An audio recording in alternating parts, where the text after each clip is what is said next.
I would think for the price of a MIG welder and a bandsaw, just to start practicing on it. We took the welding class at Chemeketa in the evening. It was an adult class. We took it with a bunch of guys and enjoyed it. And welding's kind of entertaining. It doesn't work well when you're in a huge hurry, but if you have a little bit of time, it's a good skill to know. Just because you need something welded that broke. Now you have to take it to a fab shop to have somebody do it. There's a full day, and you got to convince them that you need it right now, where you roll the welder over and fix it. Took you 8 minutes is a huge plus. And it's not, on metalwork, it's not that intimidating. The worst you're going to do is fail. You need to know a successful weld versus an unsuccessful weld, and then try it. You'll get better at it pretty quick.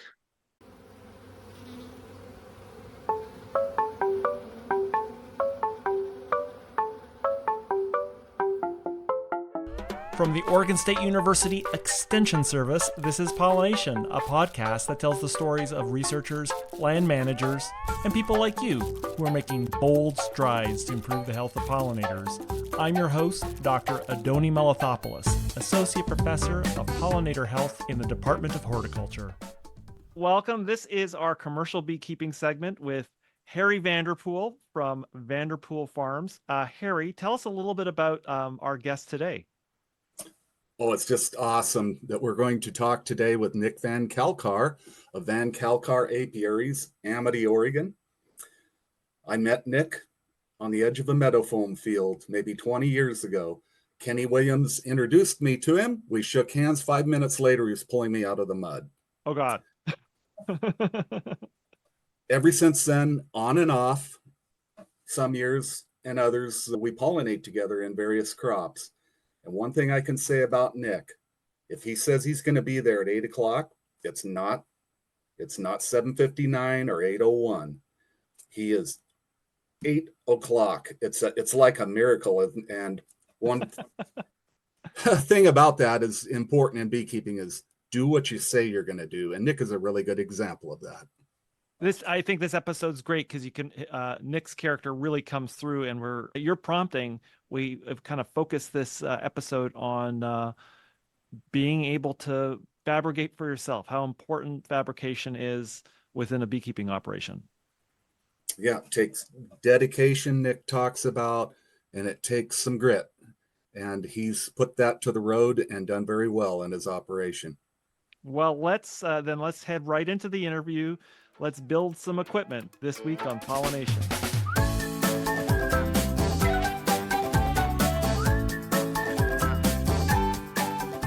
Welcome everyone to PolliNation.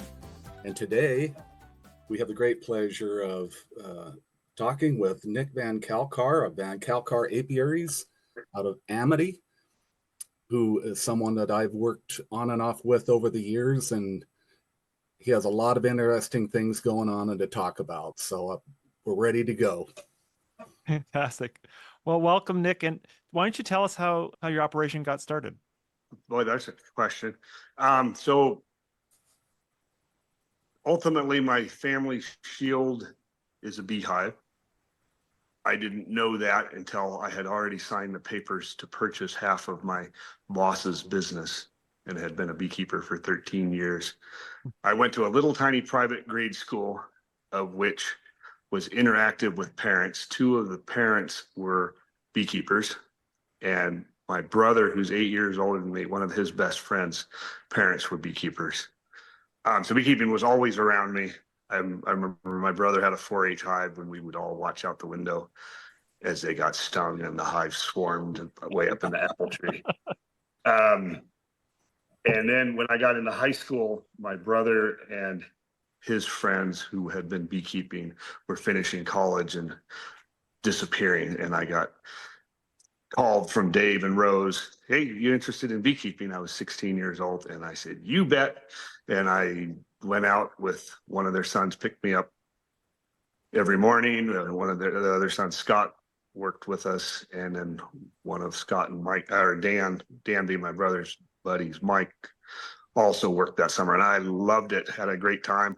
Did a little bit of extracting every other day. Mike did the extracting every other day, If it had been all extracting, I would have been done with that. But the beekeeping, taking off honey, putting boxes on was fabulous. And working with my brother's buddies was great. And then Nice. it went on, and I happened to be there, be the right age to still be there with enough experience to take over half of the business. When Dave and Rose retired, another employee took the other half. How did you buy your way into the business? What was that? It ended up being a lease purchase for tax reasons, where Dave and Rose carried the note. So on an accounting thing, if I had bought it and they carried it, all of the taxes would have been due for them. So they couldn't afford that. So we did a lease where I made payments for 14 years to pay it off. Which wouldn't have worked any other way. I didn't have any money to put up for it or the ability to get a loan for it. That's a sort of a silly thing to write a loan around. Something that can all die in 6 months of neglect or 3 months of neglect. And ultimately it worked out well for both of us, both me and Dave and Rose. Dave Kerr is a beekeeper, but he was, as far as prior to selling his business, a very notable beekeeper around the Willamette Valley, very integrated with a lot of the beekeepers that we know, and is a fine mentor. And to a lot of people, he has helped me on a couple projects. Dave and Rose are as good a people as you're going to find. And so I'm jealous, Nick. You really had great mentors. Actually, I did too. Awesome. I still call Dave with bee questions, and certainly with mechanical or fabricating or general scheme ideas. He's a good guy to bounce ideas off, and he will share till I can't think of anything else to share. Nice. Well, maybe that brings us to our next question. Clearly, some people who are hobby beekeepers, they buy everything. It's all pre-made. They just have to staple it and maybe paint it, maybe not even that. But commercial operation does require custom built equipment to make things work efficiently, to use labor efficiently. Can you tell us how you developed your skills in fabricating, and what are some of the sort of significant fabrication projects that you've been involved in? So my fabricating 10 years started by watching Dave, who built most everything, rather wood, concrete, or metal. He was busy doing it and doing well with it. He made forklifts. The one he still uses, it still has it. We still borrow it occasionally. He built, I think, in the early 80s. Lots of things that you would buy out of a bee catalog, Dave would make himself. And I watched him do it, and it was interesting. And then when I was going to buy the business, we were sorting that out, Ryan is a buddy of mine who worked for Dave and Rose also. We took a welding class and learned that it's really not that hard. And then Dave kept his forklift. The other one went to the other beekeeper, and I got the half finished one that Dave had started, with Ryan and I going to finish it by January to start moving bees. So the first thing I bought as a new beekeeper was a MIG welder and a bandsaw, and we started fabricating in the shop to finish the forklift. We got it done, minus a couple little things. It worked great. Ryan weld, I cut, and we discussed all of the parts and stuff, and we went and looked at Dave's and asked Dave's, and we got it done, and it worked well. And then the next year, we bought another old pickup and built the second one. Well, how many of those forklifts have you fabricated? So I have the first one that Ryan and I finished. That's the one that burned up in the fire. The second one that Ryan and I built, I still have that. And then Ryan and I started another one, then he moved away, and I ended up getting Dave to finish it. And then the one that Dave built for Andy, when he was starting the one he was building for me, I bought that from Andy. So I have 3 of them here that we use regularly. And then we've been borrowing Dave's when we go to California, so we could take 2 with us. And then there's 2 up here. This year I actually, well, I guess this year still 24. I actually bought one of those little green Avant loaders or articulated, just because I was feeling being a burden on Dave to keep his running for me to borrow for 3 weeks when the bees were being shipped. And that works out well. The guys, we have a little trailer, they put it on there, they take it to the loading yard, and it stays there as we're getting the bees ready to ship. We can unload trucks with it and then load the semi trucks with it. Wait, can you describe? I can't imagine. I could imagine, having a fabrication project where you're putting something onto a forklift, but fabricating a forklift, I don't quite understand. How do you do this? Oh, well, you buy a 3/4 ton pickup truck, It's based on a truck body. buy the truck, and then you strip the body off Oh, down wow. to where it's now a frame with your motor and your transmission, your drive line and your axles in it. And then you take the rear drive line out and you cut the springs off, and you roll that rear axle forward till you want it, which in this case is 83 inches from the front axle, center to center. And then you make mounting on the bottom of the frame that it bolts to, with a U-bolt that holds it in place. There's no suspension on that end. You leave the front end how it is. And then you cut off the front bumper, cut your frame back, and weld on a new bumper that's the right size. And then on your rear end of the truck, the rear part of the frame, you put in a cross member that will hold the mast, and you have to fabricate all those brackets that will hold the mast and then hold the tip cylinders. And you get the mast off of an old used forklift at the repair shop that's on its way to the scrapyard. And then you call the hydraulic place and you order a pump and you order a Charlene steering pump and basically mock up what Dave did with his. It works pretty well. One thing we changed is we made an openable hood. So there's a tongue that hooks up to the truck. And then when you want to tow it, you put the transfer case, you put the transmission in neutral, then the transfer case in neutral, double check to make sure the transfer case is in neutral, and you're good to go. Don't forget to close the hitch. Oh yeah, so the hood. So then we have a little winch that raises and lowers the tongue, and it sits on top of the hood, and then you can open the hood to work on the engine, where the one Dave still had 2 panels you had to take out, and it was one on each side, and it was really hard to get in to do any maintenance on the engine. He was good at it, but I couldn't even get my hands in there or see. Part of that has to do with Dave being a good mechanic, me being a fletchling, turn some screws and hope kind of guy. As an egghead, I don't understand anything you said, so I'm going to let Harry do the follow-up question. Well, I've got to tell you, I built one of these, and it all began when I got to drive one of them that we're talking about here, that Dave made, or that Nick made. And I got off the first time I drove one, it was like, I have absolutely got to have one of these. And during the building process, just bouncing off the question you just asked Nick, how do you do that?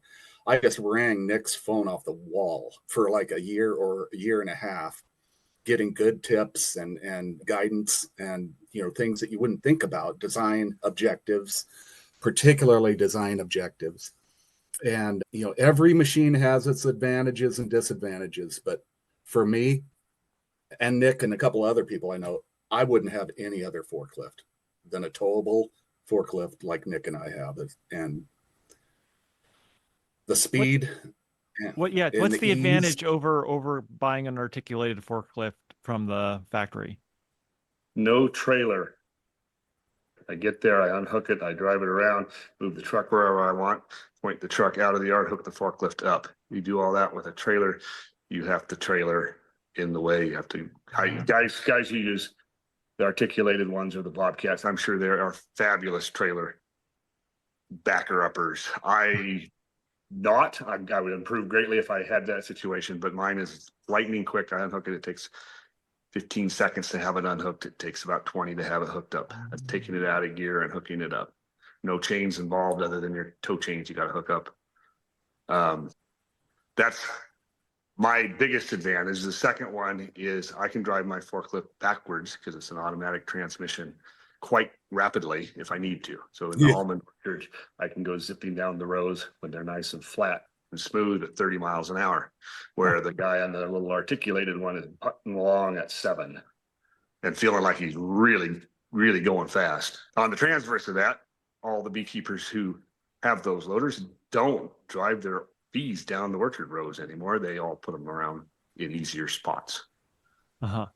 Okay. So they modified that problem in a different way. So it's very interesting, Nick's answer, because when I was building mine, well, first of all, Nick's got a 350 Chevy in those things. You get on that thing and it's a hot rod. There's just no two ways about it. It's a hot rod. So I built mine to be a hot rod. And the whole time I'm building, I'm thinking speed, man, this thing's gonna be fast. But really what Nick said to begin with is the real speed of it. And that is you pull up and you're unhooked and unloading in a minute. The speed is that it's towable and there's no trailer. And as soon as you get in the yard, you're unloading right now. And same with when you're done, you hook it up and you're driving off in a minute. And that's awesome. And I really will never forget how much help you gave me on that, Nick. It really, really is something I really enjoy. I enjoy the darn thing. Maybe this raises this next question of, if you were to give general advice to a new beekeeper who's looking at having to pick up the skills to do fabrication or outsourcing the work, what would your advice be? Would it be the same as yours? Go take a welding class, find a mentor, or has the stuff that's come off the shelf improved or got worse? What's the advice? Off the shelf stuff, I think is probably all over the board. There's probably lots of good stuff to buy. Good stuff is often expensive. That's a plus minus relationship with expense. Sometimes expensive and working is way better than cheap and not working, or trying to save money and wasting time. As far as fabricating your own stuff, a lot of that depends on what size of operation a person is running. If you have 5 hives going to go to 10, maybe up to 20, there's not that much fabricating you're going to do.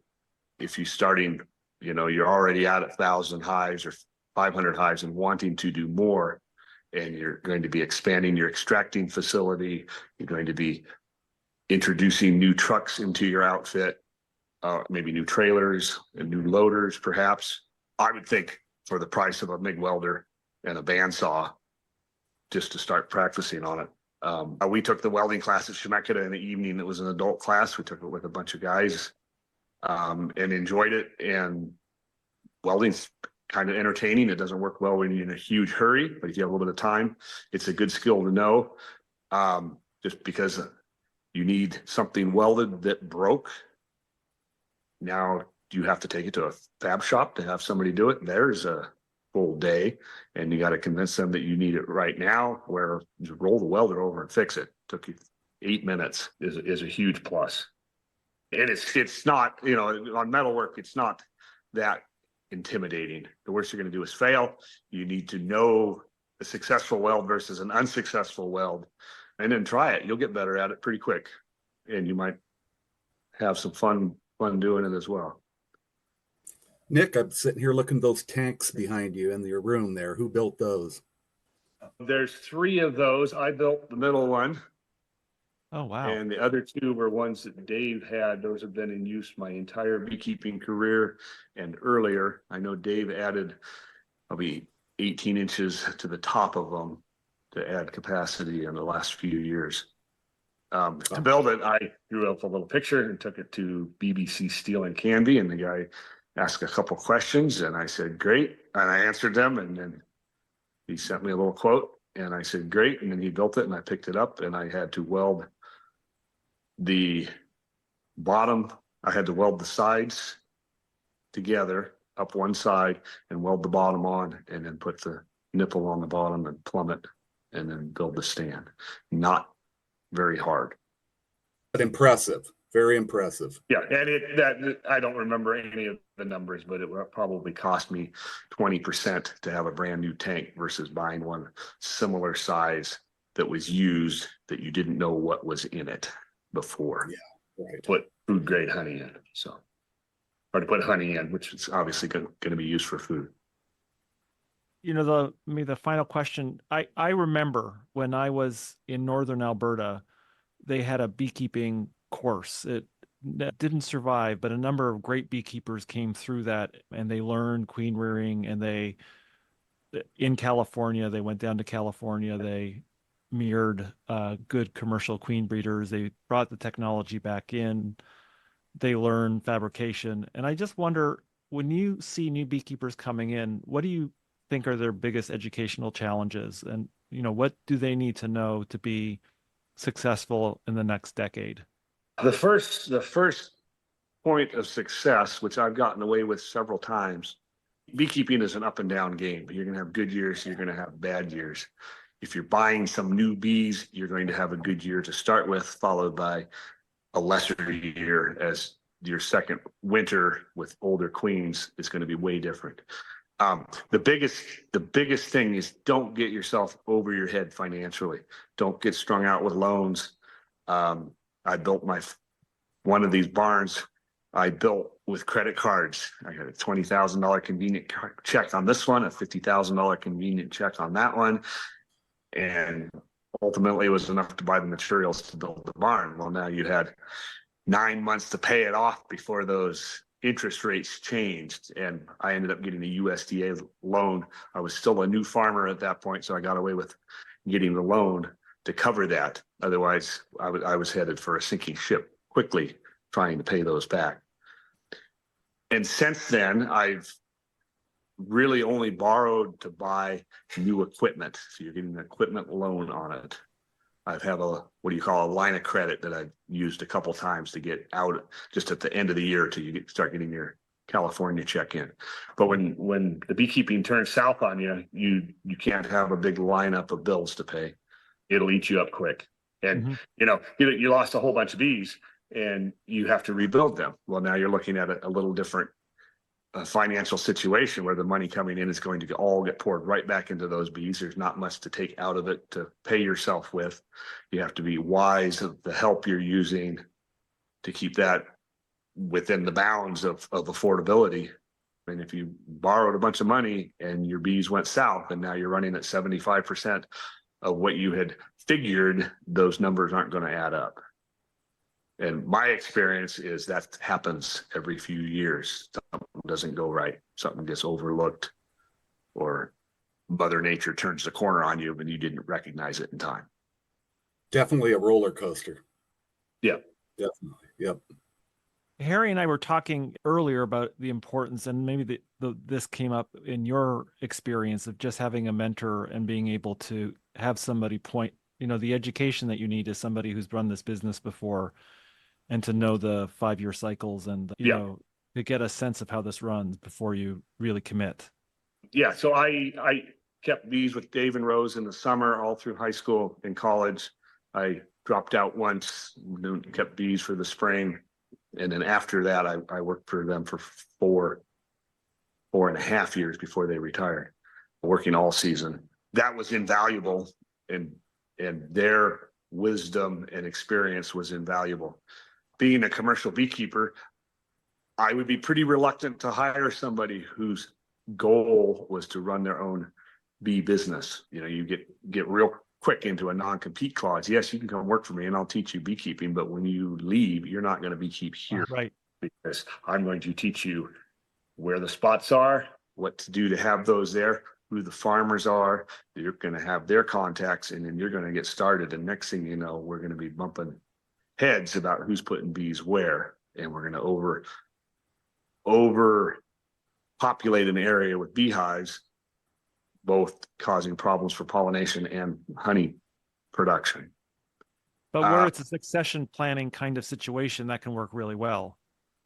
Boy, that's one of the things about bee management and bee success is it is 100% of your energy to it when it needs to be there. It isn't 8 to 5. It isn't 8 to 4. It's more 8 to 8 plus bee moving at lots of times of the year. So to start off, I want to be a beekeeper, a commercial beekeeper. There's a big step there that goes from enjoying the bees to getting these things done on time at a level that's big enough to provide extra beyond what the bees need. And it's a certain person who gets away with it, and it's a lot of other people won't do as well. You could probably draw that up into the success based on the number of hives they're running is proportional to that ambition and fortitude that the person doing it in charge provides. Employee does not provide that very often. They want to go home. If you overwork them, the work gets loud. I won't say lousy, the less effective. The work gets less effective. And I find 8 hours is a good number for the employees to do. If you start adding more to that, those critical hours where they're making decisions in a beehive, that decision won't be as important, and you'll get less. Your results will be less. Well, thanks for that, Nick. Harry, do you have any last questions you want to ask, Nick? Well, I'm sure, Nick, that we see that in ourselves too. I know, you go down to California and you're paying for a motel room and meals and the people you bring with you, and at the end of the day, you just get really tired and you start cutting corners. And so I totally agree with you. It's like there is a limit to how far you can stretch yourself, but to achieve the level that you have, it definitely is, like you said, is definitely admirable fortitude displayed there for people to see. It's always been very, very inspirational to me. That's for sure. We didn't bring up your pickup beds that you make. Oh, I want to hear about the pickup beds. And so Nick actually fabricates everything around him, buildings and all. And we can talk about the geodesic dome some other time. I bought that. Oh, okay. I wanted to build one, but I was looking at, I was going to use up all the available time and then some, just figuring out how to do it. When the kit showed up in a little crate from China, we put it together. The truck beds is going specifically with fabricating. If beekeepers needing more trucks and welding isn't a problem, draw up your truck bed and take it to the fab shop, and they'll bend your metal and cut it and build it. And it's a huge savings. When I built the one on the International, I got a quote from a truck builder in Salem. I think it was $13,000. Well, I spent less than $3,000 to build it myself. There we go. It was 3 inches lower than the one they would have built. I won't say it looked better, but it didn't look any less. Can you tell us just what makes up the ideal, truck bed and sort of accessories on the, what have you learned? What's the kind of like sweet spot of? So for truck beds, I like to make them, and I got this from Dave. The one he had on the old Super Ford, he had made out of stainless steel. So the front, the back, and the two side rails and the head rack were stainless steel. The structure of it that sits on the truck is mild steel. You can run your forklift into that thousands and thousands of times, scrape all your wax off with your hive tool. It's still silver. It doesn't rust. It still looks good. And it's more expensive than mild steel, probably not much more than aluminum, but it's tougher. It's tough. It's hard. It doesn't dent well. It scratches, but it doesn't rust. I sold my first truck, which had 250,000 miles on it. If I would have taken the time to wash the bed with the little scrubber, it would have looked notably similar to the one on the new truck that had 10,000 miles. Just looks good. And that's me. When I'm loading with the forklift, I drive my mast up till it touches the truck. So I'm constantly hitting it with the forklift. Not hard, but and the stainless holds up well. The other advantage, when I build a truck bed, you set your two rails on the frame, and then all of the cross members are welded in between those and out from those, rather than a 8-foot piece sitting on top of it. So you lose 4 inches of height that way. So I can make a truck bed. Mine are generally about 36 inches high at the wheel, the rear wheel, where most of the ones you see people that have been purchased are going to be 40, 42 inches high. Some of them are worse than that. So when I'm carrying my valuable, precious, hard-earned box of honey to the truck and I have to set it up there, if I can save 4 or 6 inches of lifting, all the better. What about features for storage and things like that? What's your kind of style for attaching that? Or as far as the building, or as far as No, like truck? smoke places for smokers, places for. Okay, so we just buy basically a underbody truck box, probably 24 by 16 by 16. And then you have to figure out how to mount it. And you end up somebody crawls under there and welds a little down bracket on it and welds it to the top of the box, or makes an angle iron thing the box sits in and gets bolted to. That is, it can be either bolted to the frame of the truck, or it can be somehow attached to the box. And we just have one on each truck. The perfect world, I put it on the driver's side so I can get my smoker out on that side, but it always ends up on the other side, where the guys can get their smoker out. And your burlap ought to go, well, burlap behind the seat of the truck makes your truck messy. However, it's a B truck, it's going to be messy. Harry and I have had arguments about that. Because he borrowed the truck once of mine, and he was mortified at how messy it was. And I smiled and said, that was pretty good, actually, compared to sometimes. But one of the things that happens when you start fabricating your own equipment is when you fabricate it and something goes wrong, you go right to the problem because you designed it, and so maintenance is a lot faster. I wanted to bounce off of something that Nick said about farming something out to another company to do. Sometimes you get in a hurry and you say, you know what, I just don't have time and I got to get this going, and you pay someone else, and I almost always regret it. I got down to California. I'd had someone set up the bed in the box. I turned into my motel and the box fell off onto the ground. Big metal box. I could have been doing 60 miles an hour down with a load of bees, and that could have fallen off on the freeway. And so it teaches you a lesson over and over. Every time you pay someone to do something, you end up turning around doing it yourself anyway. I have a matching story of that. I paid truck outfit to put an extra fuel tank on the International because it had a 45-gallon tank, which was laughable. Anyway, they mounted it on there, and I told them I wanted it as high as possible. Well, they were about 6 inches shy of high as possible, and pulling out of a bee yard. Of course, I drug the bottom and ripped I shouldn't say this, but ripped the bottom drain valve off.